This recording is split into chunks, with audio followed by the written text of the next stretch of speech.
Well, thank you. With Bill Sturger, some of you may know, Jesuit priest, and I have worked on many things, and we were trying to put the multiverse discussion on a slightly more solid level than it has been, and that's what I'll try to talk about. Well, the idea of the multiverse is an ensemble of universes or of universe domains. It could be separate universes, or it could be one huge universe with a lot of different domains, each of which looks something like the bit of the universe which we are able to see. The part of the universe we can see is cut off by horizons, roughly speaking, because light can only have traveled to us since the beginning of the universe, and it's very possible there are parts of the universe further away than our horizon, and they could be quite different. Now, the idea has been put that the multiverse could happen, different kinds of things could happen at different places, or it could happen in different times. There could be a universe which cycles, and each time it cycles it could be different. There's been an attempt to make it based in the idea of a quantum multi-universe idea of Everett and Wheeler. These are other branches of the wave function. A very recent book by Leonard Susskind, which you might enjoy reading, says that it's an inevitable outcome of the way string theory works. String theory being the current attempt which is most popular to unite quantum gravity and relativity. And there is something called the cosmic landscape there. What that is that in string theory, different local physics comes depending on the vacuum. And what has been discovered is the vacuum of string theory is an incredibly complex structure, or at least some string theorists believe this, which they call the cosmic landscape. And the idea here is that in a huge universe, as some say infinite, with string theory, the vacuum, the ground state, could differ in different places. The result would be local physics would be different in different places. And Susskind has written a book about this, which has just come out. And finally, they could be totally disjoint. There could be universes with no connection of any kind with each other, thousands of them, millions of them, or an infinite number. So the idea of a multiverse, it's got many different kinds of incarnations. Now, the first point I want to make is, in order to be useful, we must be concerned with really existing multiverses, not potential universes or hypothetical. Any cosmologist can imagine an ensemble of universes. That's an imaginary ensemble. The key point here is the idea that in the multiverse that these other universes or universe domains really exist. That's the first key point. And it has no explanatory power, in my view, unless they are really existing multiverses. But you see some confusion on this in the literature. Some people talking about potential universes, a multiverse, but that's not what we have in mind. Now, why would one believe in a multiverse? The first reason is it's claimed it to be the inevitable outcome of the physical process originating our universe. And in particular, Andre Linde has said it's an outcome of what's called chaotic inflation. Now, in chaotic inflation, at a very, very early time in the history of the universe, a quantum field causes an exponentially growing expansion rate. And the idea of chaotic inflation is that this process can take place time and time again. The universe starts an exponentially expanding section here, and then somewhere over there it starts another one. And within this exponentially expanding universe, what happens eventually is that the scalar field decays into radiation and matter. That is the start of the ordinary expansion which we see around us. And the idea is that in many different places in this exponentially expanding universe in different times, the scalar field driving the inflation could collapse into matter and radiation here at one time, there at another time, there at another time, resulting in a chaotic mixture of inflating and universes and ordinary expanding domains. And this is a very popular one. Some people believe this is an inevitable outcome of the idea of the inflationary universe. Alan Guth is one of its supporters. The second kind of motivation is some people see it as a result of a general philosophical stance underlying physics. The idea, a sort of a philosophical stand in physics, everything that can happen, happens. And my old research supervisor, Dennis Sciama, was one of the people who supported this. Why should you believe that? Well, it's kind of the philosophy underlying the Feynman path integral in physics. In the Feynman path integral, all possibilities in some sense are explored, and then one particular one is selected as the one which actually occurs. But the idea in the Feynman path integral is you explore all possible universes in some sense. The third, and the one which perhaps is one of the major reasons, it's proposed as an explanation for why our universe appears to be fine-tuned for life and consciousness. And so it is proposed as an explanation of the anthropic principle, which I think you're going to talk about several times here. So I will say just a little bit about this, but I think you're going to have more discussions of it. The universe is fine-tuned for life is the kind of the mantra here. The famous book about this is Barrow and Tipler, The Anthropic Cosmological Principle. And the idea is, firstly, it's fine-tuned as regard the laws of physics. And the point about this is the way that chemistry works and biology works depends on the underlying physics, what we were talking about previously. If you change the physics, it's not so much that chemistry goes wrong, it's that chemistry won't even work. There's all sorts of ways in which things can go wrong, and I'll mention, I think you're going to have a discussion about them. But for instance, if you get the ratio between the strong, if you make the strong force much stronger, all of a sudden you get diprotons, everything goes into protons, and there aren't any protons left over to make complex elements, and all sorts of things can go wrong like that. Oops, sorry. Secondly, the universe is fine-tuned as regards the laws of physics. Most laws of physics we can imagine will not allow the kind of life we see around us. The second is the boundary conditions of the universe, and there are some references there, Tegmark and Martin Rees. Martin Rees, the Astronomer Royal and Master of Trinity College, has got out a book, Just Six Numbers, and another called Our Cosmic Habitat, where he explores the ways in which not only the laws of physics but the boundary conditions of the universe seem fine-tuned for life to exist. For instance, if the universe is adjusted so that there's a much higher density of matter and the universe only lasts 100,000 years, well, then there won't be any life. If the background temperature never drops below 3,000 degrees, there will never be any life, and so on and so on. Well, so there's a fine-tuning in what happens in this universe. Most universes a cosmologist can imagine would not allow life to exist. So the major question is, why this fine-tuning? And the idea here is a multiverse with varied university properties is one possible explanation. And indeed, it's the main alternative to the idea of design or purpose. And the way this goes is you imagine a multiverse, and it doesn't matter which of the previous incarnations it is, you can choose any of those ones, but a multiverse in which there's hundreds of thousands, many hundreds of millions of copies of the bit of universe we see, but with different physics, different fine structure constant, different nuclear force, and so on. In most of them, life won't be possible. But if you have a wide enough variation of properties, the claim is it then becomes effectively inevitable that in one of them or two of them, things will work out okay, and life will then exist. And again, I emphasize, in order that the explanation works, it must be an actually existing universe. This argument says nothing if it doesn't actually exist. Just an example from Martin Rees's book. What he claims is the following. The ratio of the electric force to the gravitational force is 10 to the 36. If that is very different from that number, things won't work out right. The strength of nuclear binding in dimensionless units is 0.007. If that isn't right, it won't work out okay. The amount of matter, those are physics parameters. This is now the universe. The amount of matter in the universe is about 0.3 and the cosmological constant about 0.7. The claim is if those are very different from those numbers, life won't come into existence. The inhomogeneous seeds for cosmic structure are 1 part in 10 to the 5. And the typical kind of thing is if they were much bigger, everything would have collapsed to black holes. If they were much smaller, there wouldn't be any galaxies. That's the kind of knife edge you're on, so you must get that right. And finally, the number of spatial dimensions should be 3. There are lots of arguments if you have too many spatial dimensions, things go wrong. And if you have too few, things are too simple for life to exist. So I won't go into the details. For the point of this talk, the claim simply is that there's a whole set of things which you can characterize by certain numbers, and if you get those numbers wrong, you're sitting there, as it were, you're firing off stage for universes, you twiddle the dials and you press the button, and if you get these numbers wrong, no life.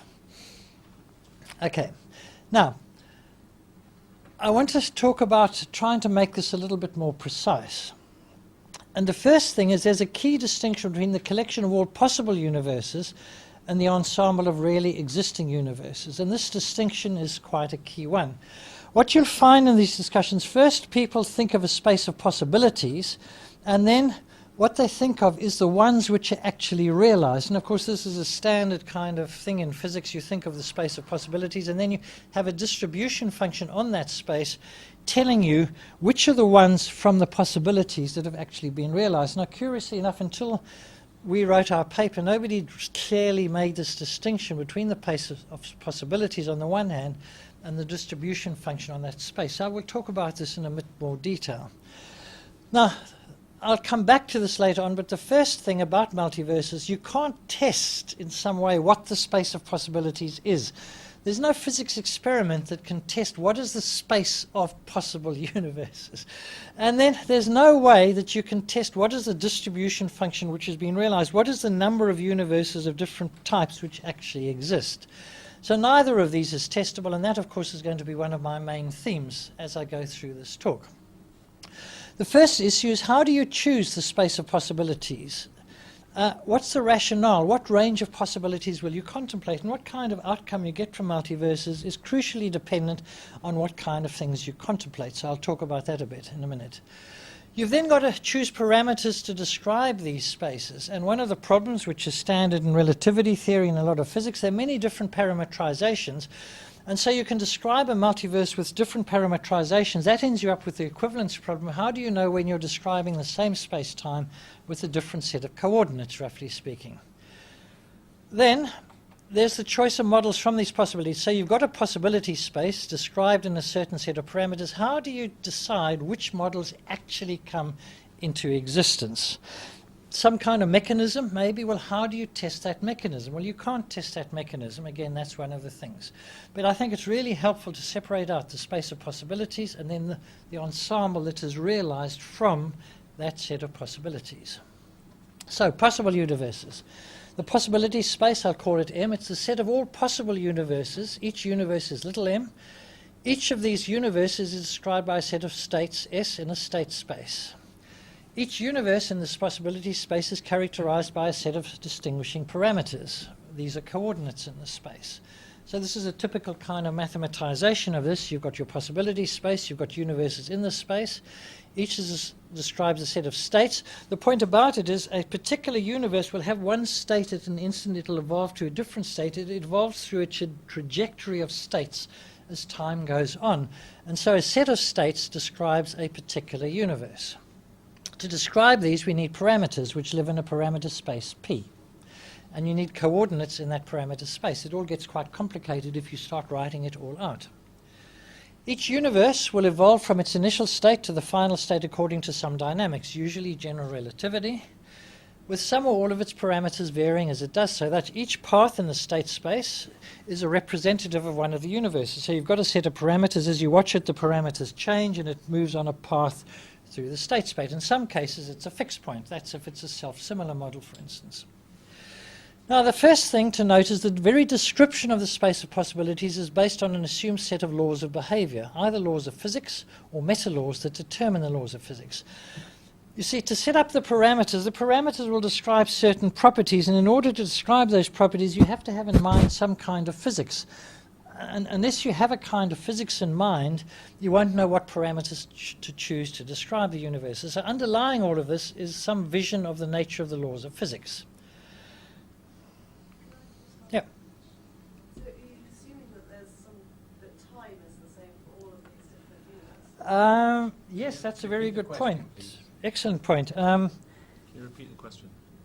The question is, am I assuming that time is the same in all of these universes? Yes, in some sense, one's assuming that all of these universes are described by, have dynamics, something similar like the dynamics we know, usually Hamiltonian dynamics. Yeah. Of course, what you do in these things is you take what we know and you perform either a small generalization or a big generalization. Okay? All right. Now, so you've got your possibility space, then the realized space. In order to select from this possibility space a set of realized universes, which is a multiverse, we define a distribution function, f of m. That's the number, f is the distribution of things which actually occurs in the real multiverse. So there's a possibility space. You put on a distribution function, this is familiar from kinetic theory or something like that, and that says how many universes of each type occur in the actual multiverse which is realized, the one which actually exists. So this specifies as how many times each type of possible universe is realized in the actual universe, multiverse. Now, in this set of models, there will be a class of models determined by the parameters held constant. So there will be some parameters that you'll hold constant in all of these, like you might keep the number of dimensions constant in all of those. That then becomes a class parameter. The models in the class are determined by the parameters allowed to vary, which might be, let's say, the density of matter in the universe, the Hubble constant, and a whole lot of stuff like that. For continuous parameters, you need a volume element, a measure, and the measure will be a product of measurements times the increments in the parameters. And so to get the measure, you need to specify a set of weights. And this is one of the things which is never made very clear. It's kind of taken as obvious in most of these discussions what the measure is, but that's far from obvious. If you change parameters, what looks highly probable in one set of parameters looks highly improbable in another set. It's actually very important what is the measure, and that's given you by the weights with which you take the increments in the parameters. Given this measure, the number of universes corresponding to a set of parameter increments dp will be dn, which is the distribution function times the measure, and that's kind of standard statistical mechanics. This is what gives the distribution function, this is what defines the distribution function. It is what tells you how many universes there are in each volume element in the space of possibilities. So, a realized ensemble is characterized by a possibility space, a measure on the possibility space, and a distribution function. And it's quite curious, despite all the literature on multiverses, until we wrote this paper, nobody had actually even written down something like that. So, what kind of parameters do you choose? You've got all of these parameters which I've mentioned here. What kind of parameters do you choose? Well, there will be physics parameters excluding gravity. There will be gravitational parameters. There will be parameters describing the models, the Robertson-Walker models, which is the standard models of cosmology, deviations from it, or maybe general geometries. And we must particularly worry about parameters relating to the existence of life. So let me just give you the kind of thing we can do. P1, the first set of parameters, basic physics parameters within each universe, excluding gravity. These characterize the basic non-gravitational laws of physics and the related constants, such as the fine structure constant, parameters such as the basic particle properties, the masses, the charges, the spins of the particles present. These may be logical parameters, or they should be dimensionless parameters. If you don't use dimensionless parameters, you run into this problem. Any dimensional parameter can be changed by changing the units of measurement, and you would just be describing the same physics in other units. So you've got a whole lot of things. What particles will you have? What masses will they have? What charges? What spins? And whether you can get life or not out of the underlying physics will depend on what particles you have. For instance, if you had a universe without protons, you'd have trouble creating life. Okay? Second are the basic parameters. So that's the basic physics parameters. Then there are parameters describing the nature of the cosmology dynamics, that is gravity. So there's a logical parameter. Are you looking at Einstein gravity, Brand-Sticky gravity? That's the one with a varying gravitational constant. You could have universes in which electromagnetism dominates, because electromagnetism is a long-range force. I can make you a universe in which there's no gravity. It's all long-range forces, electromagnetism. Associated are the relevant parameters. For instance, if you've got general relativity, then one parameter is a gravitational constant. Another one is the cosmological constant, the Brand-Sticky parameter. There's a parameter which says how much, at what rate, the gravitational constant varies. So you choose the type of dynamics you're going to look at, and then there's some parameters associated with that, the gravitational constant, the cosmological constant, and so on. If gravity can be derived from more fundamental physics, if gravity comes out of a quantum theory, some fundamental theory, then the parameters we've just looked at will be related to the parameters of the previous one. For example, the cosmological constant might be determined from quantum field theory. In that case, these parameters will determine the cosmological constant, for instance.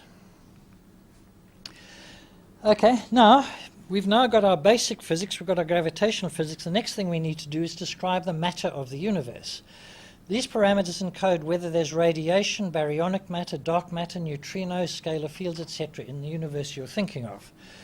And you see, you might think of a whole family of models in which they all occur, or you might think of different families, some models without dark matter, some with it, and so on. So in each case, you've got to specify the relevant equations of state and auxiliary functions needed to determine the physical behavior. For instance, a barotropic equation of state for a fluid, the potential function for a scalar field. In other words, you've got to say what you've got, but then if it's a scalar field, for instance, then the behavior of the scalar field depends on what potential function you think of. So in a multiverse, you've got all sorts of universes, you've got to describe all of these things. These are characterizations of physical possibilities for the macrostates of matter arising out of fundamental physics. So again, it might be you could derive some of these from your fundamental physics. It might be that the physics you thought of as the fundamental physics will determine what you should have in here. Maybe not. Then you have geometrical parameters characterizing the space-time geometry of the cosmological solution envisaged. Now in the standard models of cosmology, there's a scale factor, which crudely speaking is the size of the universe. There's a Hubble parameter, which is its rate of expansion. There's a spatial curvature parameter, telling you if it's positively, negative, or flat spatial curvature. These will be related to the matter by the gravitational equation. So you see, part of the problem is these aren't all independent of each other. There will be equations relating the different set of parameters, and which parameters are related to which other ones depend on what kinds of physics you're thinking of. And for instance, the Einstein field equations will relate the amount of matter to the Hubble parameter, as one example.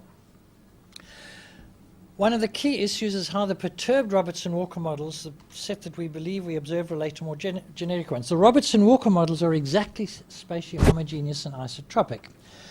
Realistic universe models have got the exact spatial homogeneity and isotropy, but they're perturbed. They've got lumps built into them, and those are the standard models we use.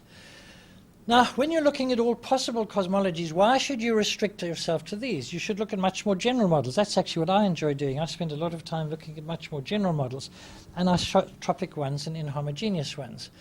And so if you want to see how this very special class of models relate to more general ones, you have to look at the much more general space of universes allowing much more general models. An interesting hypothesis is that life can only exist in universes which are like the Robertson-Walker models. For various reasons, it wouldn't be possible in very different ones. Thus, generally, these parameters should deal with anisotropic and inhomogeneous models as well as the Robertson-Walker ones, which are extremely special in geometric terms. So there will be a space of functions characterizing the fluid shear vorticity, spatial density variations, and so on. Okay. So we've had the physics parameters, then the cosmology dynamics, then the cosmology matter, then the cosmology geometry. Then you might have parameters related to the functional emergence of complexity, what we were looking at earlier today. Example, allowing the existence of chemically complex molecules. Then you might like to characterize the number of different types of atoms allowed. Will you have a periodic table in this universe you're looking at? If so, how many kinds of atoms? Number of states of matter, crystal, glass, liquid, gas, plasma. Maybe this will vary if you have different types of physics. Number of different types of molecules characterized. How many molecules are possible given the chemistry and the physics you've got? Now, these are emergent properties arising out of fundamental physics. So the point is you can write these down and then see maybe these are determined by the fundamental physics you assumed or maybe not. And then finally, they're biologically relevant parameters related specifically to the functional emergence of life and self-consciousness. You might characterize the possibility of supramolecular chemistry and that of living cells. This builds on this complexity, but you see the reason you have to give separate parameters there, we don't know the relations between these and these, and so therefore you've got to write these down separately and hope that someday you'll predict these ones from those ones. I'm trying to give you a feel for what you have to specify in order to specify a multiverse. So, given this background, the realized multiverses are by no means unique. They require existence of a well-defined and physically motivated distribution function on the space of all possible models. The measure is needed so that probability is calculated. So the first question is, where does these functions come from? What's their rationale? Who gives you this distribution function and who gives you this measure? Now, I would claim the following. There can be some multiverses in which none of the universes in the multiverse amount life. You might have a distribution function which gets it wrong, and there isn't any life anywhere in this multiverse. There might be other multiverses in which all universes allow life. Just as an example, I could construct a multiverse here, it was, which set of the universes realized depends on unknown and untestable supposed generating mechanism, because underlying this multiverse is something which created it. There's no way you can test that mechanism. But for instance, we can contemplate a universe, a multiverse, with 10 to the 7th copies of the same universe, our universe. In that case, all of those universes will allow life because they're our universe.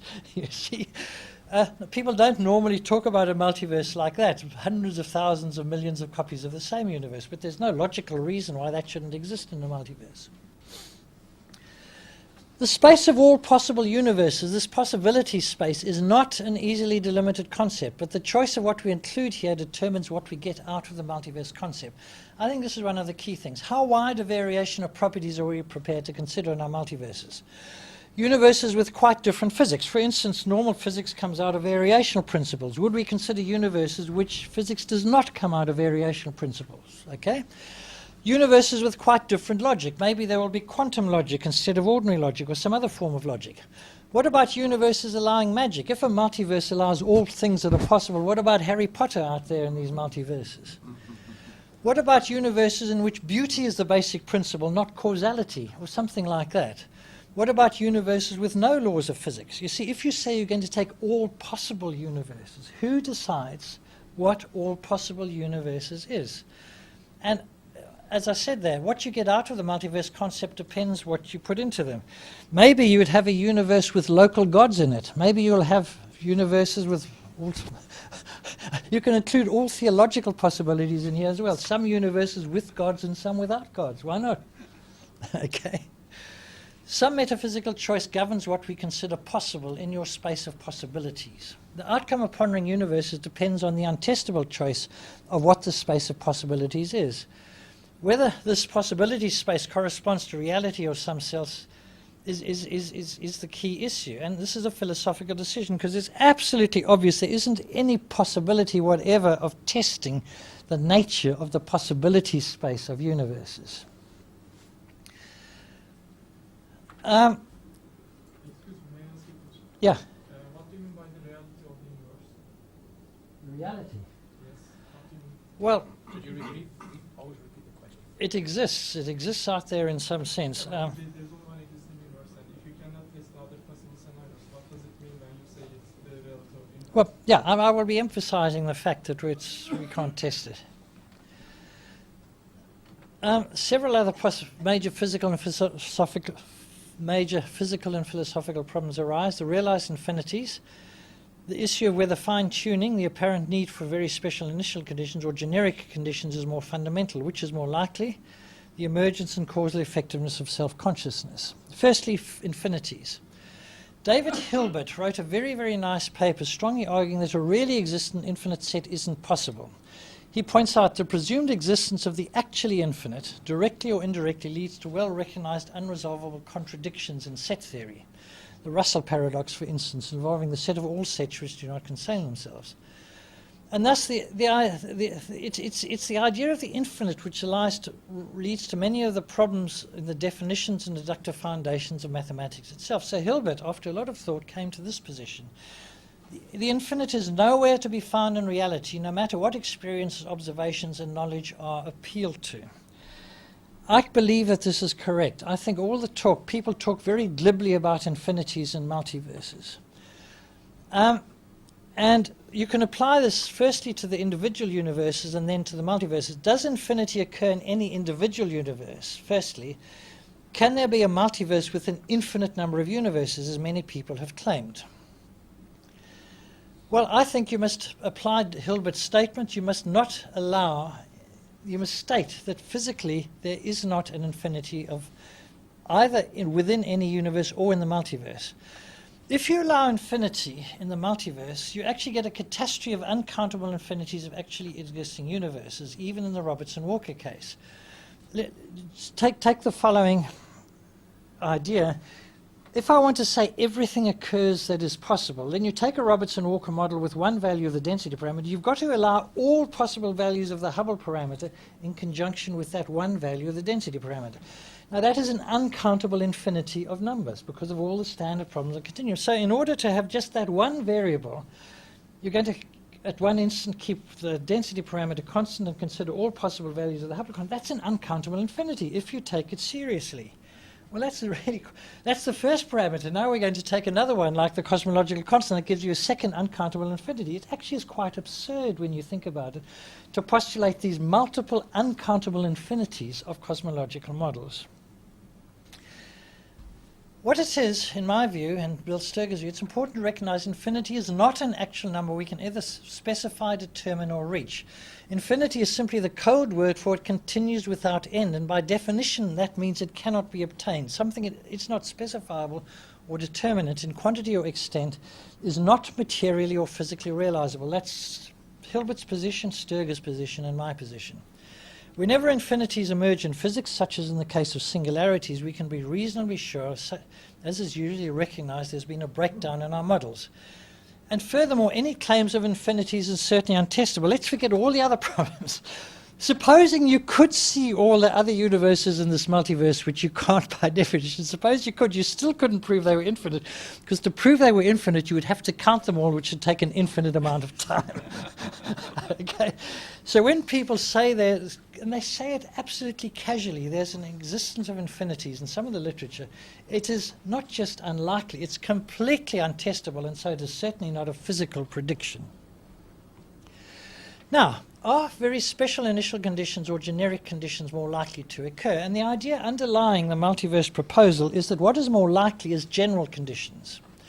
But in the old days in cosmology, it was taken for granted that what was more likely was special conditions, and there's been purely a philosophical shift from saying it's more general to more special to more general.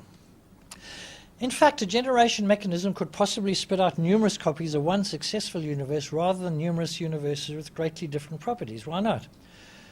Which is the case determines the form of the distribution function.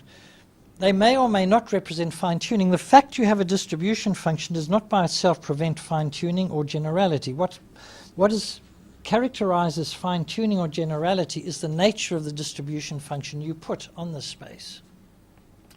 The present philosophical predilection for generality does not necessarily reflect the nature of physical reality. Now, in terms of the emergence of consciousness, this depends on suitable choice of the physical parameters in the fundamental physics. And Tegmark has got nice articles about that, and Craig Hogan, a very nice article, in which he talks about the fundamental model of particle physics, and he says, I can't remember, it's something like the following. He says there are 23 parameters in the standard model of particle physics. He says 5 of them are crucial for the existence of life. They have to be fine-tuned, and all the rest do not matter for the existence of life. Now, that's an interesting statement. But in fact, we don't know what's needed for consciousness. We have no catalogue of sufficient conditions. We know some of the necessary conditions, but we don't know the sufficient conditions for the existence of consciousness. And we should be aware of what I was been emphasizing earlier today. Present-day physics is causally incomplete because it doesn't encompass the top-down actions enabling the causal efficacy of consciousness. We don't understand properly that whole domain of things, and so that means when we write down a multiverse and claim it will allow consciousness to come into being, we're in very thin water. We know some of the necessary conditions, we don't know sufficient conditions. Now, scenarios like chaotic inflation naturally suggest how ensembles of universe domains may be generated. Indeed, I claim to make a universe with multiple domains inevitable. The standard thing, you've got the scalar field, it's creating an inflating domain, and it crashes down into matter and radiation here, then there, then there. It's a mechanism supposed to generate a multiverse. Now, the first point here is that the supposed underlying physics is unproven. Nobody has yet stated a clear statement, what is the inflaton, what is the field underlying inflation. Inflation is one of these theories, which is a generic theory. It isn't an actual physical theory, because nobody has yet identified what the inflaton is. So the supposed underlying physics it's not even identified, it's certainly not proven to be correct, and is probably untestable. And this applies equally to inflation on the one hand and to Susskind's theory of the landscape on the other. M theory is not proven to be right, it may be untestable, and certainly the question of the existence of the cosmic landscape is debated even among people in string theory. So if you say to me the multiverse must exist because it's an inevitable consequence of known physics, my response is the physics is not known. The physics is hypothetical physics rather than real physics. If you do have a multiverse, if it's coherent, if we can describe it by some set of parameters, like I've just said, there has to be some underlying mechanism underlying its existence, because otherwise it wouldn't have the coherence which would enable it to describe it by a consistent set of parameters. So any multiverse we can actually describe must have a generating mechanism, even if it is supposed to be totally independent universes. If you can describe them within one set of parameters in the way which I've been indicating beforehand, there must be some common generating mechanism, even if the universes are supposed to be causally disconnected from each other. So the idea of a truly disjoint multiverse in some doesn't make sense. There must be a meta-mechanism imposing a uniformity of structure if we can think about it in a coherent way. Now, the particular application which has got most attention is explaining the fundamental constants, and particularly Steven Weinberg, a very famous physicist, Nobel Prize winner, he uses it to explain the small value of the cosmological constant, and then so does Susskind in this book, The Cosmic Landscape.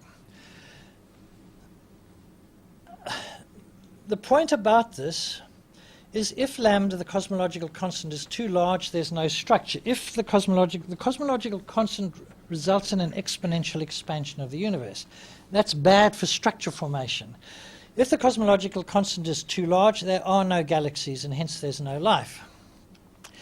If it's too large a positive value. If it's too large a negative value, then the universe recollapses in a very short time, and again there's no life. So it must lie in a small range of parameters. So anthropic considerations, that is the existence of life, means that the value of lambda we observe will be small in fundamental units. Too large a value will prevent the formation of galaxies. So if you have an ensemble with all sorts of values of lambda around, life will only occur in those universes with a small value of lambda.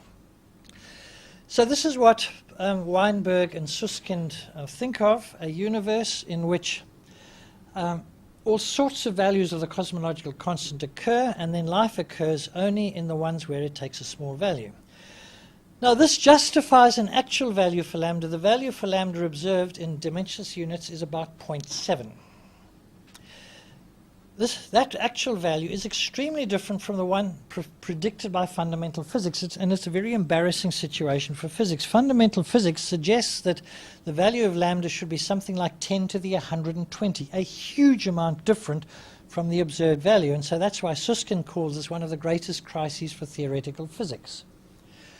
So the point is, what you're doing is the natural value is 120, 10 to the 120, the actual value is 0.7.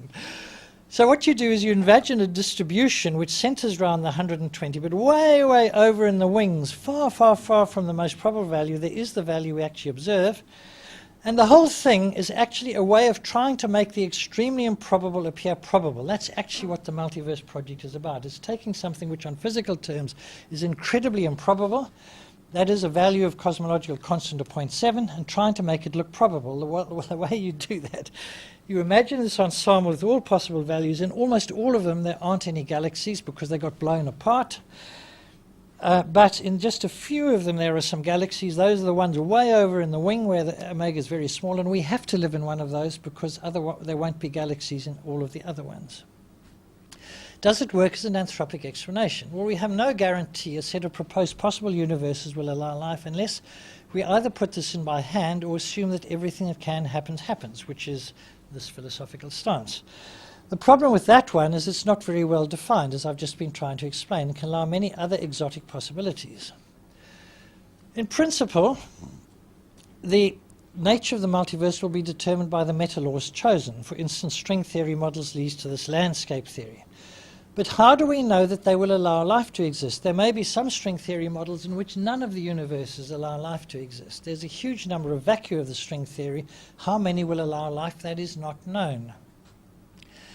We have no guarantee a set of realized universes chosen from a set of possible universes will allow life unless we either put this in by hand or assume that all possible universes occur at least once, running into this extravagance of realized infinities.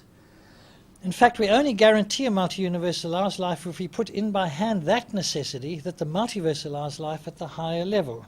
The whole problem about whether life can exist comes back again. in our universe it's improbable. Well, it's not clear. If you consider all sets of all possible multiverses, is life possible in all sets of all possible multiverses? And that isn't clear. Now, the issue of testability underlies the question of whether the multiverse proposals are really scientific proposals. But firstly, they're observational barriers. We can only see up to the horizon. So in these multiverses, we cannot see any of these claimed hundreds of thousands of millions of other universes. Most people would say, well, that makes it not a very scientific proposition. We can't test the physics either, as I've been explaining. So the multiverse models are not testable in the usual scientific sense, either as regards their existence or their specific nature. You see, if you say a multiverse exists, then I can say to you, well, tell me what kind of multiverse exists. Which specific multiverses claim to exist? And what we have is many competing theories about the multiverses, and if you can't say what kinds exist, then what's the claim of existence mean? To put multiverses on a scientific footing, they must be based on a theory that's gained credibility by unifying or claiming some other mysteries, explaining something else as well. Now, the following arguments have been given. Martin Rees talks about a slippery slope. There are degrees of unobservability, and we can argue by analogy and continuity that they all exist. So Martin Rees's argument is as follows. We can see nearby galaxies very clearly, and further ones we can just see hints of their existence, ones beyond the horizon. It's reasonable to assume they exist. There's no reason to think that things just outside the horizon are very different than inside. So there should be unobservable galaxies just outside the horizon.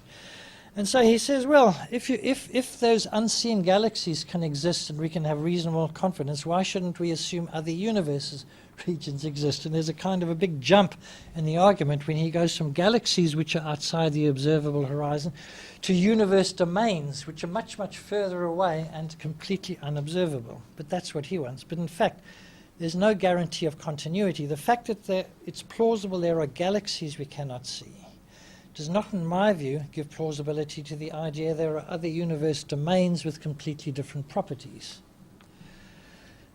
The second one, and the one which has received most attention, is the following idea. Is the universe even more specially tuned than our present requires? Is the universe typical of the subset in which we could have emerged? Martin Rees has also argued this. For instance, as regards the cosmological constant, assuming a more or less uniform probability distribution for the constant in the anthropic region, is the value we observe sort of a typical value or a rather unlikely value? And this is a rather sophisticated statistical argument. Now, there are two problems with it. The first, this argument saying, is the cosmological constant more finely tuned than we need for life to exist? It can only be applied if we know the measure on the relevant parameters. And they usually put on what they call a uniform density prior. Well, that's fairly reasonable. The real problem is, what is happening here is people are assuming a statistical analysis applies. If there's only one universe in existence, a statistical analysis simply is not relevant. You can't even apply it. But physicists always assume you can apply a statistical argument. Assuming you can apply this idea of more or less uniform probability distribution, the fact you're using a distribution function means you've already assumed a multiverse exists, because without the multiverse exists, the idea of probability actually is irrelevant. So it can only be applied if the multiverse actually exists, else probability simply doesn't apply. So I would say these arguments, what they are actually is self-consistency tests for a multiverse. They test whether a multiverse proposal is self-consistent, but they're not indications a multiverse is correct, because the argument doesn't begin to apply unless the multiverse exists. If you knew the mechanism or the landscape of string theory, and it implies multiverses, that would prove their existence in some moderately reasonable sense, but as I've already emphasized, the proposed mechanisms are untested, indeed not even properly defined or uniquely proposed. Now, there's one case where we can make progress. There are some specific cases where the existence of the chaotic inflation type scenario can be disproved. These are the cases when we live in a small universe where we've already seen right round the universe. Now, this is a possibility. It's possible that the universe is actually only 300 megaparsecs in size. and that when you've traveled 300 megaparsecs in distance there, you've actually arrived back at this point here, that the universe is actually spatially closed on a scale so small we've already seen round the universe many times. We know space-time, the universe can be spatially closed. So you can consider a universe which is closed on a scale when we've already seen everything. What that means is we're seeing multiple images of every single galaxy. In fact, each galaxy may create 30 images, 300 images, 3,000 images. And this is definitely a possibility from the viewpoint of general relativity theory. We might live in a small universe where we've already seen right around the universe, then the universe closes up on itself in a single domain that looks like a Robertson-Walker model, but it isn't. It's a small universe. In effect, you think of this room with mirrors and a couple of thousand galaxies, and the galaxies will seem to stretch to infinity in all directions, but they'll actually only be a small number of them. They look like a large number. Okay. In that case, which is possible, then the chaotic inflation idea is wrong, because in that case there is only one domain and we will have seen it all, and that would be a proof that that form of multi-universe is wrong. This situation is observation testable, and it has been suggested the cosmic background radiation power spectrum might already be giving us evidence that this is indeed so, because of its lack of power on the largest angular scales. This is a strongly contested thing. The proposal can be tested in the future by searching for identical circles in the cosmic background sky. If the small universe idea is true, there will be a circle in the inhomogeneity anisotropies of the microwave background in the sky, which will be replicated a specific number of times, and that can be searched for. Well, it's been looked for. It doesn't seem to be the case, but the point I'm making is there is one case, namely when we've seen right around the universe, where you could actually disprove the multiverse idea, at least the chaotic inflation idea, because we would have seen everything there is, and you would then have proved that there aren't all these other bits. Right, I'll close off with some issues. Is there a philosophically preferable version of the multiverse idea? Well, I suggest at least Smolin's idea of a Darwinian evolutionary process in cosmology is the most radical and satisfactory one. In this idea, in each universe there are things collapse to form black holes, and Smolin envisages, in a typical move of present-day physics, the stuff collapsing through the black hole somehow avoids a singularity and starts re-expanding and starts a new expansion phase of a new universe domain. And so he's envisioning a mechanism for creation of a multiverse. The mechanism is collapsed through a black hole, some kind of event where the universe turns around and expands a new domain. And he then says, well, okay, supposing in the expansion, following the ideas of string theory, physics is a bit different in each of these expanding domains. Okay? Then you can get the idea of Darwinian selection, because you will get selection towards those universes which produce most black holes, because they'll produce most daughter universes. Right? And I think that is a very nice idea, because it's an extension of physics fundamentals to include biological principles. Now, it's an incomplete in several ways. The bounce mechanism hasn't been shown. Showing black hole production at extremized has not been done. And relating black holes to life has not been done. There's a whole lot of problems with this. Nevertheless, if you ask me what's the best multiverse idea, for me, this is it. A universe in which theoretical physics ideas at the cosmological scale are supplemented by Darwinian evolutionary ideas. I think that's really nice. Does the idea of a multiverse preclude the monotheistic idea of a creator God? Is the multiverse idea, in fact, contrary to the idea of a creator? The answer is no. Already foreshadowed in Olaf Stapledon's wonderful book, Star Maker. The ideas can exist together. God could have chosen to operate by creation multiverses. Why not? Who said God only likes one universe? Okay. So these people, particularly Rees and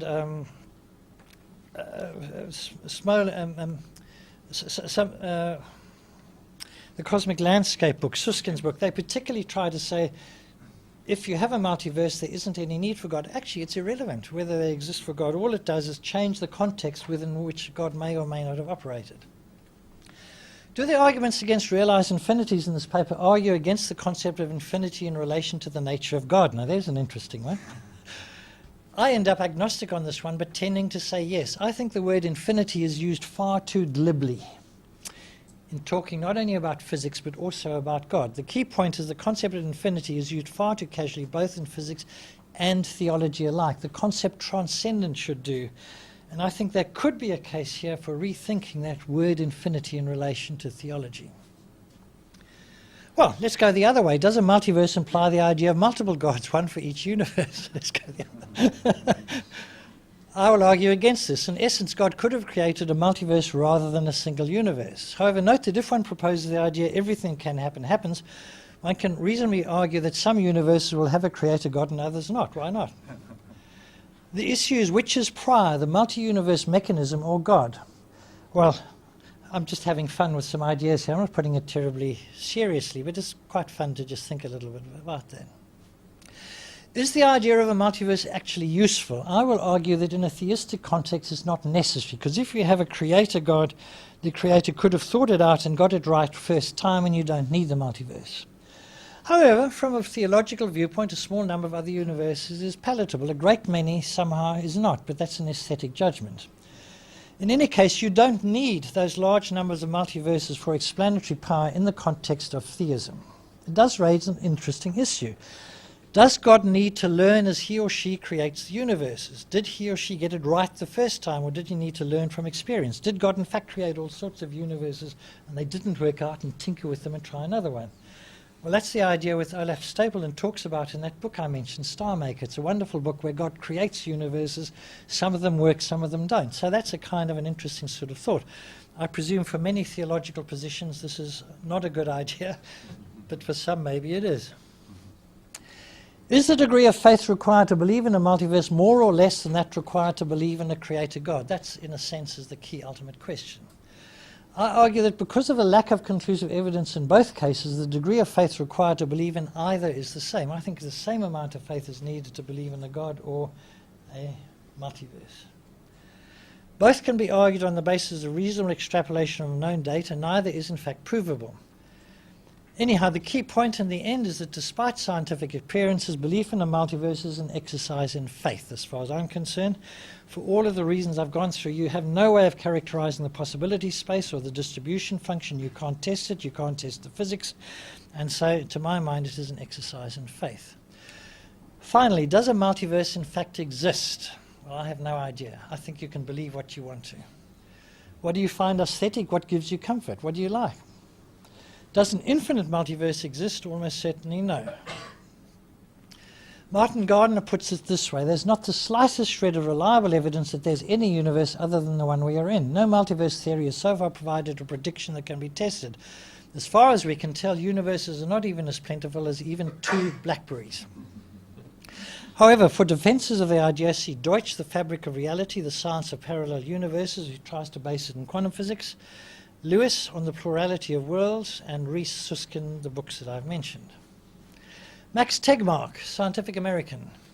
The concept of the multiverse is grounded in well-tested theories such as relativity and quantum mechanics. It does not even assume speculative modern physics, merely that space is infinite in size, or at least sufficiently large and almost uniformly filled with matter. Tegmark says it makes predictions and it can be falsified. Scientists have discussed as many as 4 distinct types of parallel universes. The key question is not whether multiverse exists, but rather how many levels it has. In my view, Tegmark is giving us untested speculations, including the casual assumption of truly existing infinities passed off as established fact. I think this is completely irresponsible writing, and I think it's unscientific stuff attempting to be passed off as science. Martin Gardner comments, surely the conjecture there is just one universe and its creator is infinitely simpler and easier to believe than that there are countless billions upon billions of worlds constantly increasing in number and created by nobody. I can only marvel at the low state to which today's philosophy of science has fallen.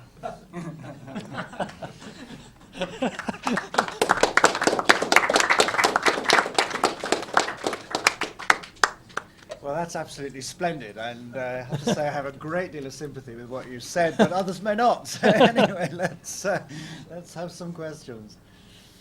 Yeah. This is not about the criterion of simplicity. Have you got the mic? You need Oh yes, the mic, please. Yeah. Sorry, that's. Yeah, this remarks on the criterion of simplicity in our theory choice. I think doesn't that criterion apply to any instance of theory choice? Because we know that for any set of observable data, there are infinite numbers of theories or hypotheses that are compatible with that observable data. Well, be But- careful with that infinite. There are many. Yeah, okay, there are many. So one of the criteria that that constrain our choice is simplicity. Yeah, and you can do that. Now, there's two questions. The first question is, what is simple? Is a multiverse a simple concept or not? Some say it's a simple concept because it's just one universe. If you write down all the structures you actually need to construct a multiverse, I don't think it is a very simple idea. So the first question is, it's not clear what's simple. The second point is that sometimes in the real world, the simplest thing is true and sometimes it's not. In the case of biology, it's almost never the simplest thing that is true. Most biology is far more complicated than you would ever have imagined. Simplicity doesn't work when biology is concerned. Okay, more questions? But in any case, you can make that as a theory choice. That is a philosophical position. It's an acceptable philosophical position. That choice is not itself scientifically testable. Okay? Yeah. So ultimately, you're making a philosophical choice. I have no problem with multiverses if they're presented as philosophical choices. My problem is when people like Tegmark and Rees say this is a scientific theory. That's when I have the problem. Next question. This second row here.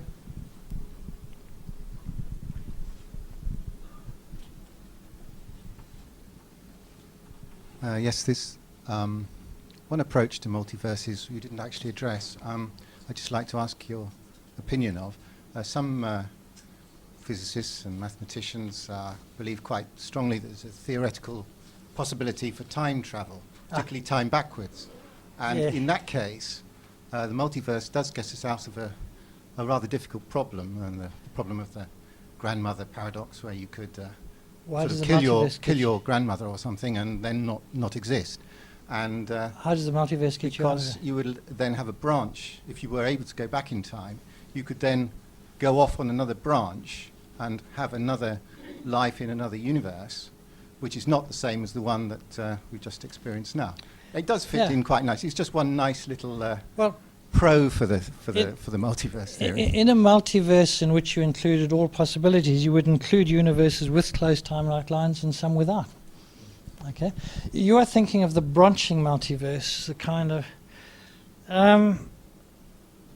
Yeah, if you want to make that speculation, that's fine. So let me then just ask you, please, can you produce me some way of trying to experimentally test this hypothesis? So it's a nice philosophical exercise. But perhaps I could ask, do you believe in the possibilities of time travel? No, I don't. This is a separate argument which I think all of those arguments about time travel are pictured on a space-time view which is adequate to describe physics but is not adequate to describe biology. Okay? I've just put up a paper on the web about this, but in fact we put up these space-time pictures based on the existence theorems of theoretical physics, which are all based on highly idealized equations of state which do not describe the real universe. And when you do describe the real universe, you don't get that block universe picture with the past and the future the same and with no special status for the present. In the real universe, the present is different from the past and it is different from the future. That is hidden in those space-time block pictures. And I am supporting, in a paper I just put up on the web, the idea of something Lewis wrote around in the 1930s, a growing block universe in which the past is fixed and it's happened and is immutable, the present is where change can take place, and the future is still undetermined. Now, the biggest problem for that from the viewpoint of relativity is say, well, on what surface does it happen? So my viewpoint of that is to say, you shouldn't think of surfaces on which it's happening, you should think it happens along world lines instead of surfaces. And in that case, the whole thing about time travel becomes different because now you've got the growing block universe, which is adequate to explain biology. And in my view, the fixed block universe is not adequate to explain biology. And then you can make some kind of assumption that a growing universe can't self-intersect itself because that space-time is already occupied, if you see what I'm meaning there. A query about inflation, Yeah. which seems to be important for some multiverses. Yeah. I'm really reflecting back what I think you said, Yeah. or implied, that you think there is good evidence that inflation has happened in our universe, but you're not at all clear that there's any satisfactory theoretical basis for it. My query really is chaotic eternal inflation. Yeah. Do you think that's at all likely, or is that very speculative? I think it's extremely speculative. It's assuming a field, an inflaton field, which is not identified. It doesn't correspond to any known physics. So, you see, the idea of inflation was it was going to tie particle physics into cosmology. It has failed in that regard. Because if the inflaton had been the Higgs field, wow, it would have been a wonderful unification. That didn't work out. So as a result, inflation is a hope that will unite particle physics with cosmology, but has not succeeded. So there's something like 100 or more inflationary models on the market, all competing with each other. It's not actually a theory. It's a kind of a meta-theory. It's like string theory. It's a hope that someday there will be a proper kind of theory. So It's very popular amongst cosmologists. It's virtually universally believed in, isn't it? Yes. That's what my problem with it in a way. yeah. I think there's quite a reasonable possibility that it did happen, but to extend it to chaotic inflation assumes not only the inflaton, but a particular form for the potential and particular initial conditions. And particularly in some of his writings, Lindray then, as I said, casually throws in the word infinite. I definitely do not believe in an infinite chaotic inflation universe. But you did talk about quantum fluctuations being expanded by Yes. an inflationary period to give Yes. the seeds of galaxies, as if that was well established.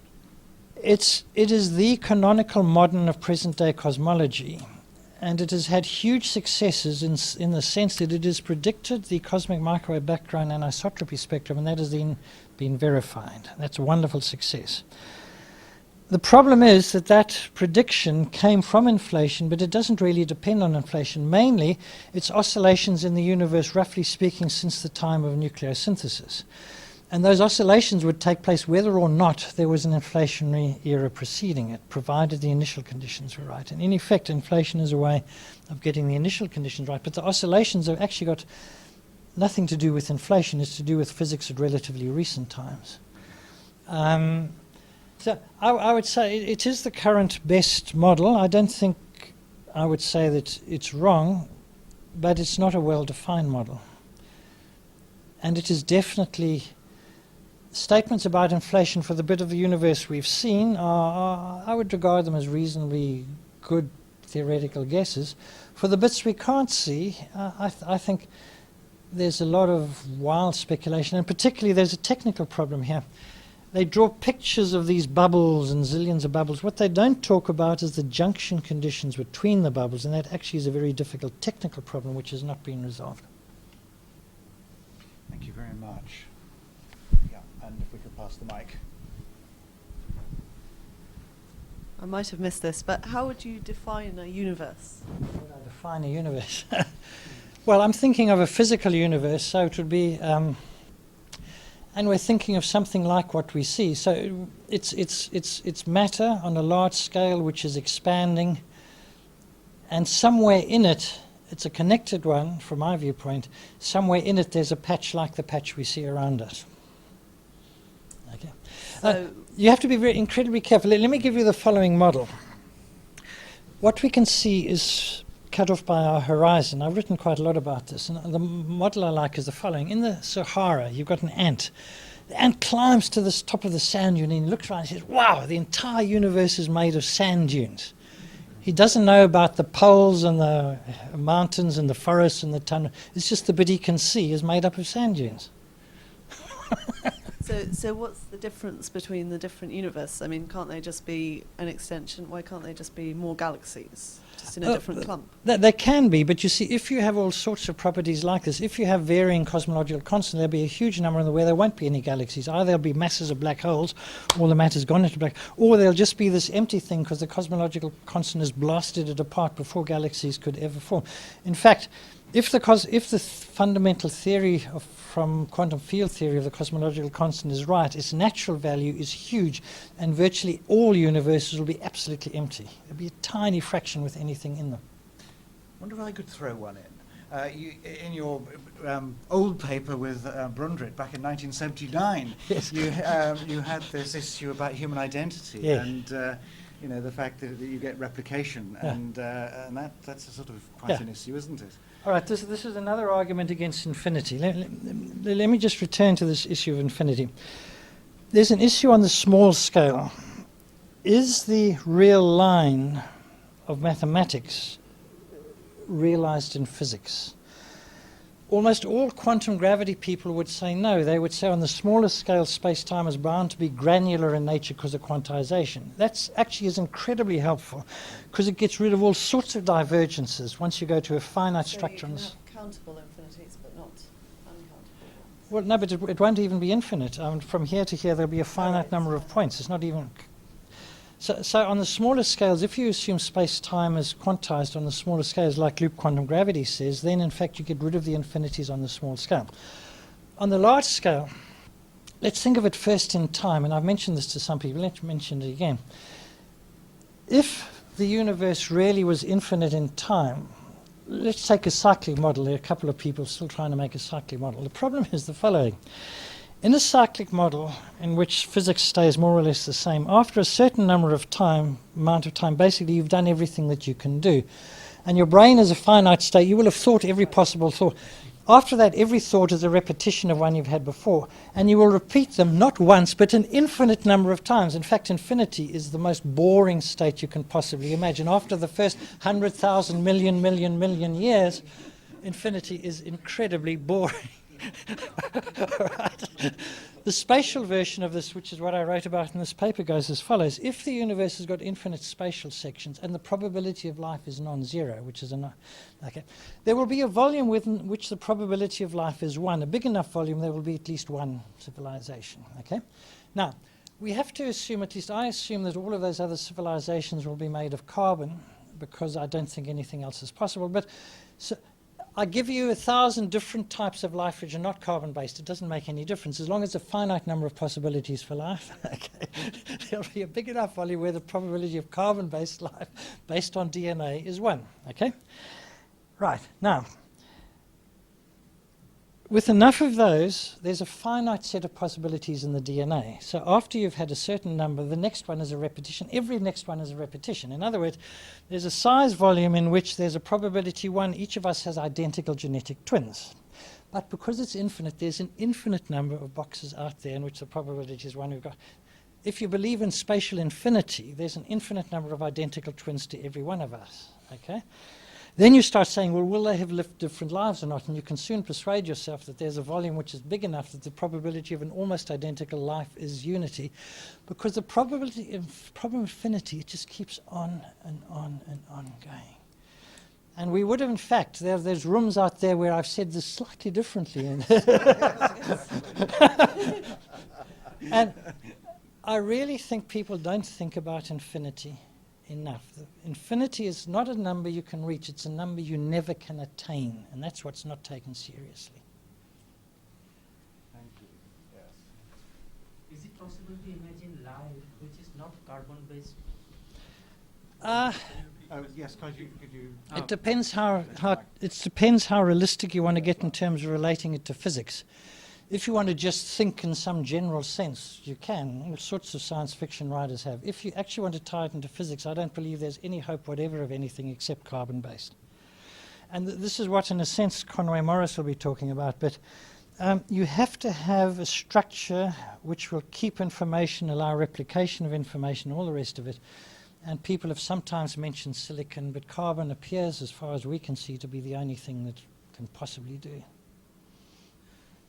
And suppose I am a person not initiated in the world of physics, and my simple question will be, why God will be limited by the ability to just create one universe? Oh, no, there's no reason. In a sense, the question you can ask yourself, if God was creating the universe, why did he choose to create a universe governed by physics? You want to create a universe, why don't you have it governed by beauty or by justice or something? Why have it governed by physics? And the answer that I would give to you is the following. It's only through a universe governed by laws of physics that, following what I was saying in the first lecture, you can create human beings who are independent of you with their own autonomous behavior. Okay. You must have a set of principles which are fixed and which God doesn't interfere with in order that they can have their autonomy and be independent of God. The reason that I asked that systems, particularly in certain sacred texts, it is there that God did create universes, and which which did exist but do not exist now. Oh, that's possible. Yeah. And another one is that on the question of life, which is not carbon based, it happened not many years ago. Sri Ramakrishna, who is considered to be God incarnate, in supreme state of consciousness, he did feel and realize that all what he was seeing around or experiencing was conscious, in the sense that even the metals were conscious. And later on, when he asked that what does it mean, he said that not in the way you think, but the metal pots which he used for worshipping, they were conscious in their own spheres of paradigms. And he said that I can't express those things in words. He expressed that one. You must talk to other people about this. What you're talking about may be related to Whitehead's philosophy, maybe. Process philosophy. Yes. Possibly. Yes. But you must talk to other people about that. Talk to Phil Clayton about that. I think that's a good thought, yeah. I think we'll have Phil Clayton along in a day or two.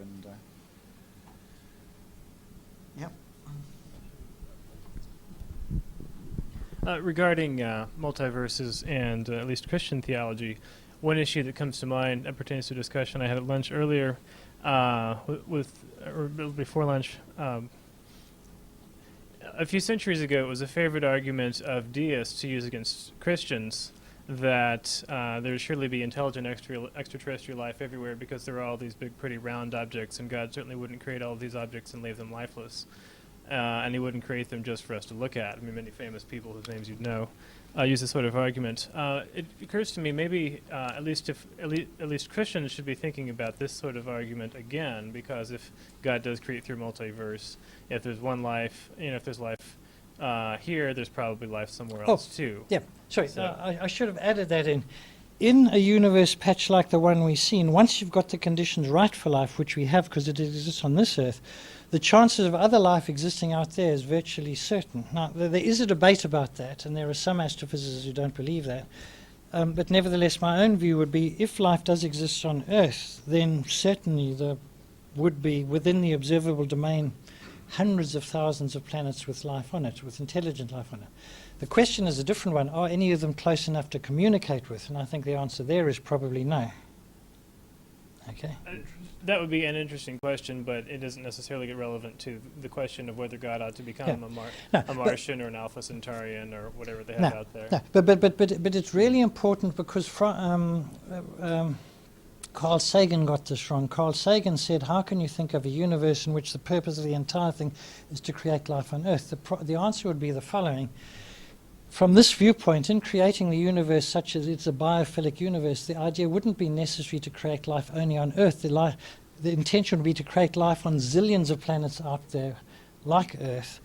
The Earth wouldn't be the focus of the thing. It would be planets out there with life, and so God would have created a universe with life all over. And giving the Earth a preferred place would not be part of my picture in that. Yeah, I think it's true that the fine-tuning is basically about conditions for life per se, not and says nothing about whether or not there's life elsewhere. No. I mean, I'll come back to that later on. Yes. But if you, yeah. Microphone, can you wait? Yes, sorry, there's a mic coming.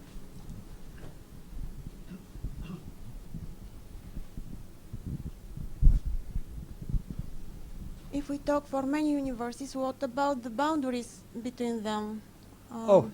That would vary. In the multiverse picture of chaotic inflation, there would be boundaries between them, and I mentioned briefly this is something which is a difficult issue. nobody that I'm aware of has really looked at the boundaries between these multi-universe domains and what they would be like, and I think that's a problem for the science. But some of the people talking about multiverses, and Rees, Sharma and Tegmark ones, suggest there are universes out there with no connection whatever with our universe. In that case, there are no boundaries. Well, how are they ordered then?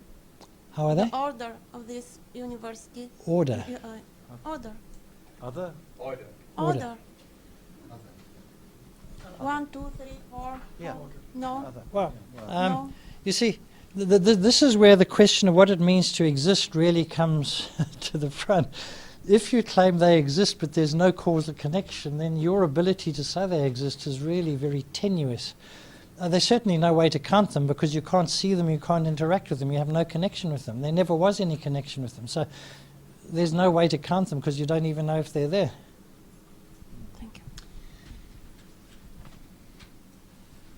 Any more questions? I think we're done. And a massive thank you again to for giving us such a scintillating 2 lectures actually, and really got us off, I think, to an excellent start today. So thank you very much. Thank you. indeed.